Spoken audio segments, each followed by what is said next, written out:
Pemirsa, memasuki hari ke-10, hari pelaksanaan operasi Patuh Agung 2019 di Buleleng, sebanyak 920 pelanggar terjaring. Kurangnya kesadaran masyarakat diduga penyebab utama. Tingginya angka pelanggaran lalu lintas tahun 2019 ini mendapat perhatian serius dari pihak kepolisian.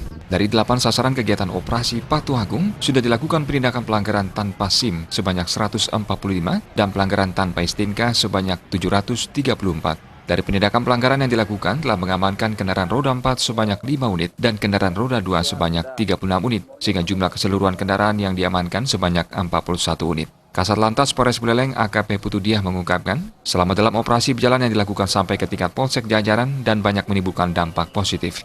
Dilihat dari meningkatnya pencarian SIM di unit lantas serta disiplinnya pengendara dalam menggunakan helm. Baik pengendara sepeda motor yang menggunakan pakaian adat dan ataupun jilbab, pelaksanaan penertiban ini akan tetap dilakukan tidak hanya saat operasi Ops Agung 2019, melainkan pada momen-momen tertentu. Tinggi dibandingkan dengan tahun sebelumnya. Tahun ini 920 penindakan yang sudah kita laksanakan selama 10 hari operasi Patuh.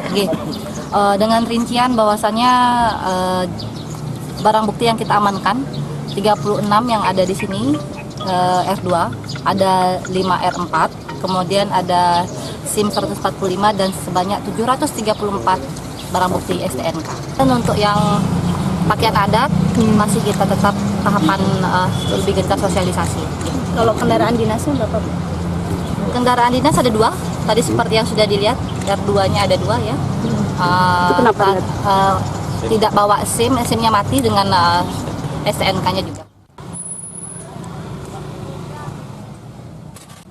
Ops Patuh Agung sendiri tidak hanya dilakukan pada siang harinya, tetapi malam hari pun jajaran Satuan Lalu Lintas Polres Buleleng tetap melakukan operasi. Komang Yuda,